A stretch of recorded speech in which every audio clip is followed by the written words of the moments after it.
My name is Ian Michael, Professional Development Chairman Committee. Right here we have our president, Brianna. Say hello, Brianna. Hi. Excellent. Thank you so much for joining us today. We are featuring Zeahlot Lopez. She's an amazing friend of mine. She's helped me throughout my business, my personal life, just helped me develop myself emotionally, as well as other aspects as well, you know? So let me introduce her. So Zeahlot is a licensed cosmetologist that became a therapist. Currently, she is registered with the state of California as a marriage and family intern. Guided by her intuition, clinical training, and life experience, and some luck, she currently helps individuals and families lead a happier life. She enjoys comedy, singing in the shower, and cooking new dishes. Y'all give it up for Zeahlot. Alright, thank you, Ian. Welcome. Good morning. Happy Saturday, everyone. So, I know some of us couldn't join us just because of the time or it's Saturday morning, so good morning to you, and I'm happy for you guys to watch. And this morning, I want to talk about your intelligence, and most importantly, your emotional intelligence. And I'm a very big believer that in order for anything to work, we need connection, whether it be science, it be chemistry, or it be humans. So if you're not building that connection, things are not going to flow as we'd like it to. And in order for us to connect more, I'd like to introduce myself and let you know somewhat of my background and where I come from and why it is that you're even listening to me in the first place. So to begin, currently I am registered with the state of California as a marriage and family therapist intern. What does that mean? That means that I am a mental health professional that works with families, works with individuals, couples, and children. And in working with my communities, I am so honored to be here at the Urban League this morning for the very reason that the values that the Urban League has is to improve our communities and to improve equality and the standard of living for people of color, for people that want to improve their entrepreneurial ventures, that want to give their children a better life. And these are the values that I respect and I honor. So I am so thankful to be here this morning. Accordingly, I'd like to share with you that I myself grew up in a home where I had two parents hustling 12 hours a day to put bread on the table. And from my experience in growing up with that as a Latina with two parents that were undocumented, I learned very quickly that the American dream isn't a dream, it's reality. You are very, very able to create entrepreneurship on your own. You will need leadership and you will need guidance. And that's why it is so important in our communities to have each other and to go to one another and say, hey, what is it that you're doing? What's working? And improving ourselves, our own personal branding in order to improve our businesses. In being a therapist, I have learned that if you're not correct, other things are not going to flow in your life. And I find it very interesting in our communities, in our schools, in the structure we have here in the United States, we teach our children that education is so important. You need to get up, you need to go to school, you need to do right. And we teach them 2 plus 2. And we also teach them, this is what you need to write on. This is what you need to memorize. This and that. But never once do we touch on the importance of a financial education or an emotional intelligence. These are the two main factors currently in the United States that are creating the most chaos. These are the two things that run our lives day by day: finances and our emotions. During the day, I'm not sure if you're aware, but we have so many emotions that you are not even aware of. Some of them we block out and some of them come to us. Maybe you're in traffic in LA and you're just like, ooh, I need patience. You have irritability coming through you, you have anger, you have all types of feelings, including our finances. What am I gonna do about this bill? How am I handle that? What about my child care? People, this is impacting your life. You need to take time to work on this part and aspect of it. When we teach our children 2 plus 2, learning how to read and write, very little to any education is geared towards helping a child since pre-K to kindergarten to college how to identify your emotions. What is that? What is emotional intelligence? Webster might give me a definition. I myself have my own opinion.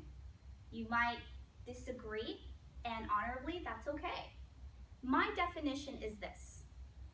Emotional intelligence means that your brain tells you something, but there's a connection between your heart and then your gut.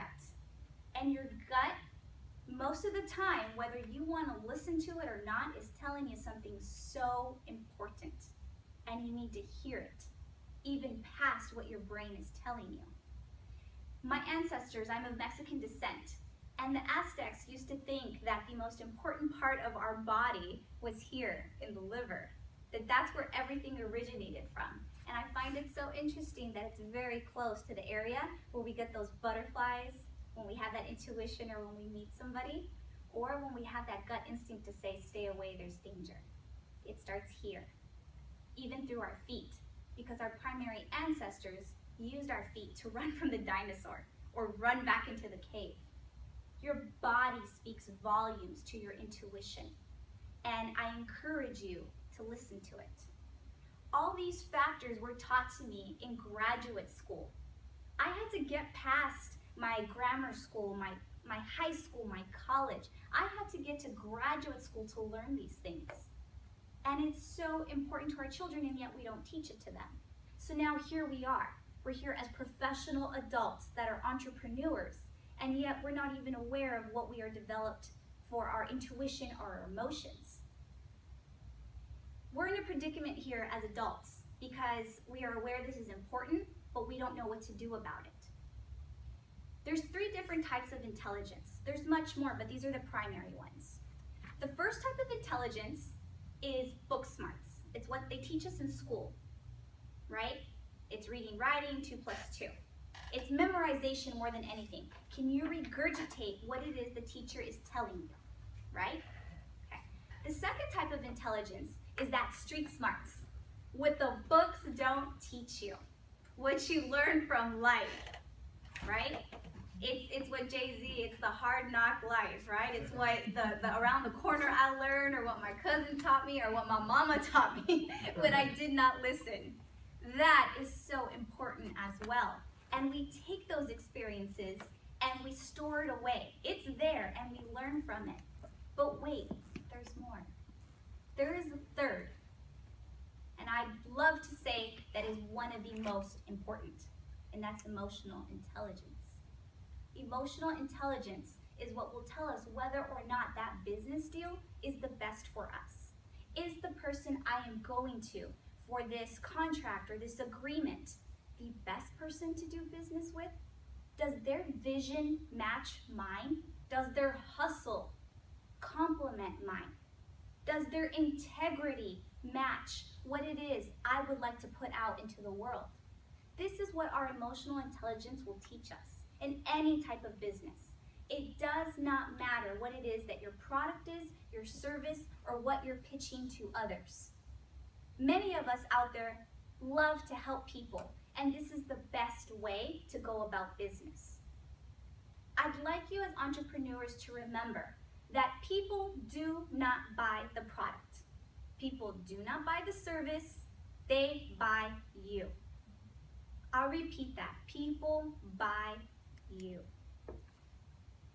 And if you're not right, and the customer or potential referral can smell that or feel that, and their emotional intelligence is higher than yours, you're not going to land that contract. You're not going to do business with them. You will not make that sale because they are aware that you are not in tune with yourself, right?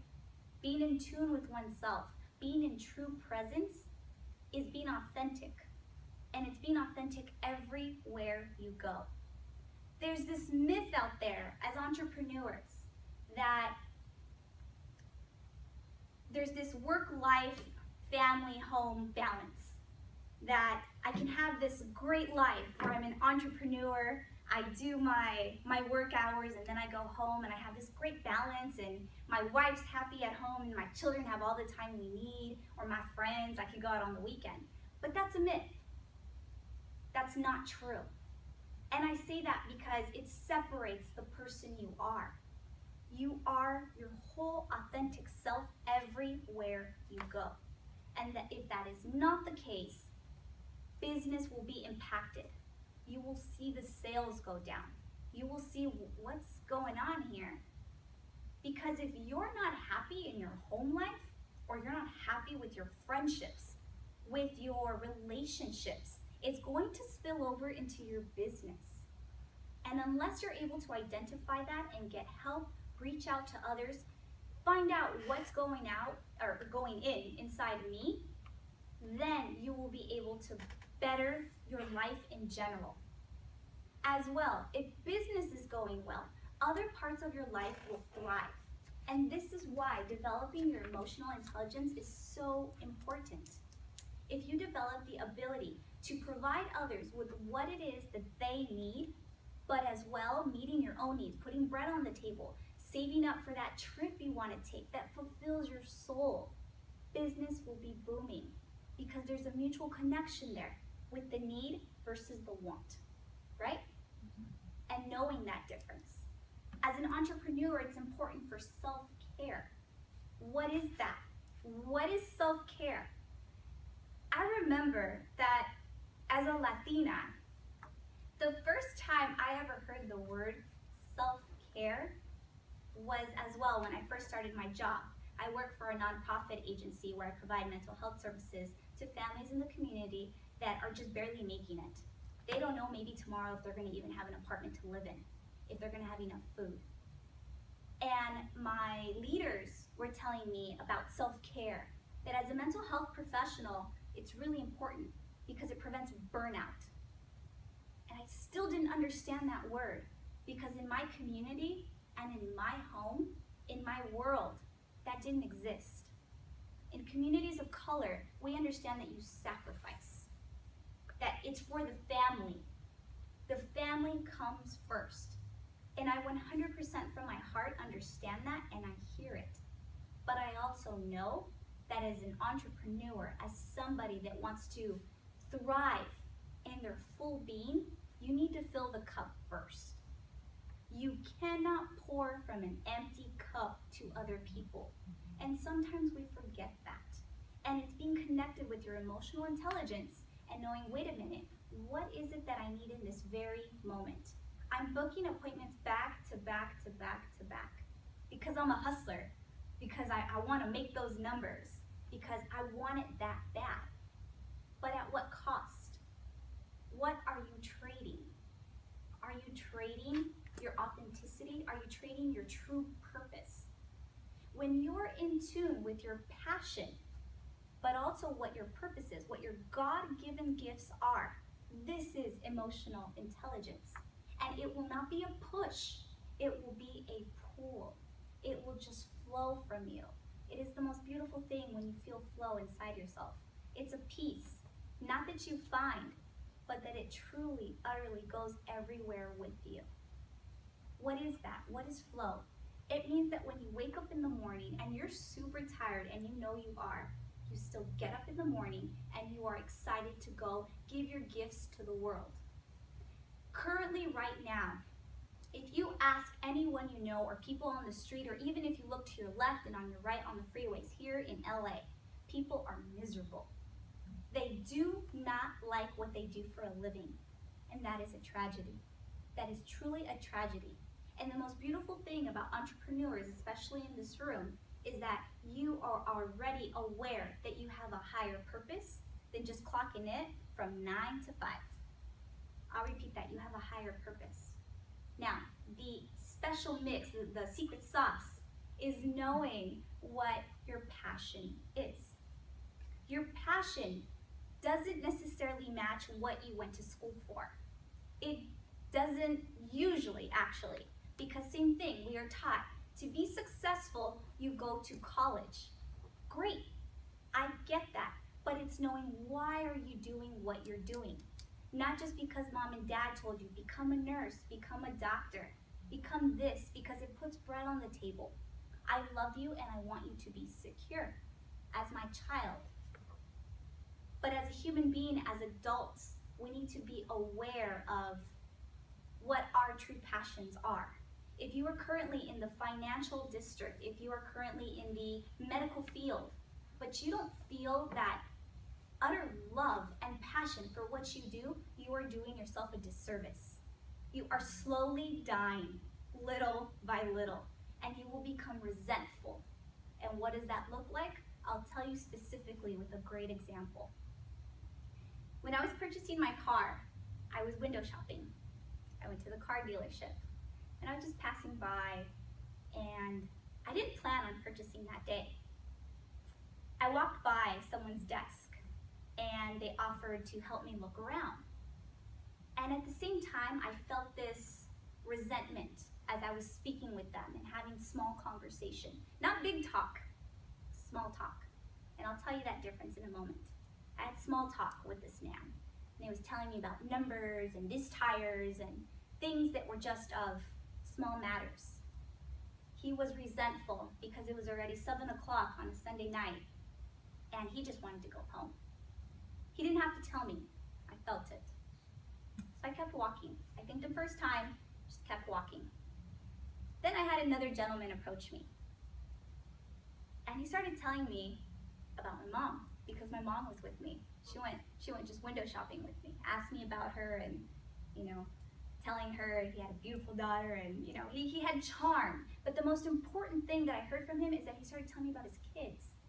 It's like, hey, let me show you a picture of my children. And I couldn't resist. I was like, okay. So I go to his desk and I see his children. And then immediately I see a family man. I see a man of values. I see a man who cares about what he does, and he has a purpose and a reason. This was big talk. This was about things that mattered. And this is why that day I bought a car. Because I connected with him. I connected with him as a human being. He knew that in order to speak to my soul, to speak to my heart, he had to be transparent. He had to be vulnerable. Sometimes as entrepreneurs, we go through challenges much bigger than what people will see. It's much like the meme we see on social media where the carrot is budding and we only see the top, and much of the growth is subconscious. It's at the bottom. Nobody sees our struggles either. Nobody speaks publicly on, you know what? I just lost my house. I just went into foreclosure. I lost everything, but I'm still standing by my brand and my service and my product, and I believe in it. This is true emotional intelligence. So once again, the taking point from that is that small talk and big talk, it makes a big difference. Going into a business deal with your own agenda about talking about numbers and this and that will not get you as far as connecting as a human being with the other person and reading them what it is that that person actually needs. Another hidden gem as an entrepreneur that I'd like to share with you today is body language. It is a known fact that a very high percentage, I dare to say about 70% of what we say is not verbal. It's not coming out of our mouth. It's coming out of our body. How we come across to somebody, how we sit, how we walk, how we move. And if you actually are in presence and in tune with yourself, you'll be able to reflect off others. This is what I mean. I see this frequently, and I'm just a creature of habit, and I love to see how people interact. I'll go out to lunch, and I'll watch two people interact, and hopefully they don't have their cell phones out. They just have that connection, right? And their body language will tell me if they're actually in connection with the other. Once again, back to the point of our feet. Our feet are big tellers of our primary instincts. Sometimes I'll see a couple, and I'll see one of the people there with their feet right towards the person. Their body just craves them. It's just in connection with them. But the other party is like this. And it's a sad thing to see, at least for me, because I'm aware that emotional intelligence is reading that. That person there is going to waste their time, maybe an hour, maybe a couple bills, and a dinner lost. Because they're not in tune. Your body speaks. Your body speaks so clearly and so loudly that the mind sometimes doesn't even process what it is that's coming out. People in business, that are aware of what they bring to the table will consciously have their hands like this. It's a symbol of power. Symbol of power. Triangle. No matter where you form, or where you place it, or where it lands, it has a firm base. No matter what angle you put it at. And I relate that back to emotional intelligence, because a person who is well-rounded spiritually, physically, emotionally, no matter where you put them, they're going to be good. No matter what situation you throw at them, they will see the best out of that. They will grow. Those are the best entrepreneurs. For your potential clients, for your referrals, for people that you see value in, be aware of your hand gestures, whether you're sitting or you're standing.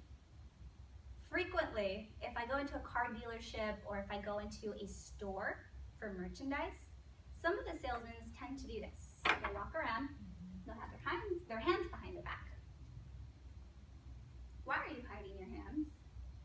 Is there an additional agenda that I'm not aware of? Transparency. It's in our hands, it's in our feet.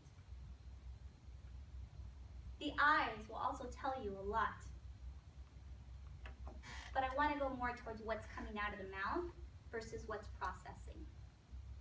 As humans, we are uncomfortable with those awkward silence or that awkward pause. Some people call it that pregnant pause. Sometimes people just need a moment to process. Give me a minute. But they won't say it. And that's just building yourself. It's knowing, okay, what I said was so important and impactful to this person, to this potential client, that they need a moment to process that. Allow it to happen. Be in peace with yourself. Beautiful things can come out of that moment, out of that patience, out of that pause. These are key elements that will help you close the deal. Moving into the communication part of our talk today. Many at times, people will confuse what it is they think and what they feel. And I'll give you a great example in regards to this. As a mental health professional, one of the key elements that I teach my clients from tomb to womb, right? Or from womb to tomb, from tiny to, closer to retirement. We are not taught how to express ourselves when we feel something. Great example. One person tells another, I think you're mad. That is taking away the person's right to feel however it is that they want to feel. Maybe they're not mad. Maybe they're just irritated or tired. I feel should be followed by a feeling, an emotional vocabulary. Emotional vocabulary. What does that mean? I'm sad, I'm mad, I'm irritated, I am joyful, I'm happy, I'm tired, I'm grieving. It's very interesting that the English language has over 100 feeling words. Yet, most people, when challenged to write down emotional words, can't even give me 10. They can't even give me 10. Most sad, mad. That's it. But there's so much more. And just as we've been taught, as we've been told, as we've been exploring, the human being doesn't even use 10% of its brain. The capacity, the potential we have. As such, we are not using our potential to express what it is we feel. If we're only able to identify 10 out of 100, think about that, that's only 10%. By increasing your emotional vocabulary, you will help yourself and you will also help your customers, your clients, your referrals understand what it is they're feeling. I'm feeling scared to do this transaction. This is a big purchase. I'm buying a house. Everything is riding on this. I will have nothing left in my savings. If you are able to understand that fear, perhaps, or anxiety, they'll feel understood and heard, like, oh, they get me. They get me. Maybe it's the first car you're buying for your daughter and she's going away to college. It's important to speak to that in the person. Or maybe you're working in a nonprofit. What are the real challenges these people are facing? what is the call to action here? I think is followed by a thought. I think is followed by a thought. I think we should go to Target. I think we should go to Target. It's definitely an error to mistake those two. To put a feeling after a thought and to put a thought after a feeling. I feel we should go to Target. No, you're not feeling that. You're thinking that. Okay? There's the big difference. Small, but big difference. Yeah. Additionally, in communicating as entrepreneurs, one of the most important things for communication is validation and reflection added with empathy. What is this? Empathy is very, very different than sympathy. Many people confuse these two. This is my field and I love this, so it's very exciting to share this with you because I use it on a daily as an entrepreneur. Empathy is feeling with. Empathy is feeling with a person. It's putting yourself in their shoes and saying, man, if my dog died, I would feel horrible right now. This is what I can relate to. This is what I connect to. Common sense tells us, obviously, we're not them. You can't feel exactly the way they do, but you can empathize with them. Sympathy, which is very different, is, oof, yeah, sorry your dog died. But you don't feel with them. It's the same as talking to versus with somebody. Okay? Validation is not necessarily agreeing with someone. Validating someone's point does not mean that you agree. What does that mean? I understand that you want a house. I understand that you want this house for so many thousands of dollars, and you know that's unrealistic in your mind as an entrepreneur, but it's still validating the potential client, the referral. It's saying, you know, this is what is available and I can absolutely understand where you're coming from. It is respecting them and what they feel. Once again, the feeling, we're back to that emotional intelligence. It's just like with a child or with a friend. I can understand that you want to go to the movies and the mall and the cookie and the ice cream, and we only have 20 minutes. It's validating them, yet still respecting boundaries. This is what I'm talking about when I say creating emotional intelligence as an entrepreneur. Reflection. Reflecting back what someone says is one of the most difficult aspects because when we think we are listening, we really don't. I'll give you a great example. If anyone has ever gone to a fast food lane, they get in the line. I'm hungry. I'm gonna order me a shake, burger, and some fries. You give the order. Next window, please. You pull up to the window and you get a burger, fries, and a Coke. I wanted a shake. What happened? And you're angry, and on top of that, you're hangry. You're hungry and you're angry. And then you still gotta pay, but you still gotta wait, and you're still hungry. This is a problem. And then that just propels you for the rest of the day. It just shifts your mood. The same thing happens with us on a daily when we communicate with others as entrepreneurs, as family members, as sisters, as mothers, as brothers, as cousins, in any type of relationship. If we don't hear the message, the true message, we're missing it altogether. If you're not hearing what the client is saying, you're gonna miss that deal. If they're saying, listen, I just lost a loved one, and I would love to do this life insurance, and I know that right now what I need is to wait. I need to wait during this grief. And they send this to you. Perhaps they didn't tell it to you in person. Maybe it was an email, maybe it was a text, maybe it was a voicemail. Less impersonal. How do you respond? 80% of people, I will tell you, will say, hey, hi, I got your message, even through text. Got your message, okay, talk to you then. Or when will you be ready? They immediately go into the solution phase. they go into the response, right? But we think it's a response. It's actually a reaction. When we react, it is not processed. It is not in true connection with the other person.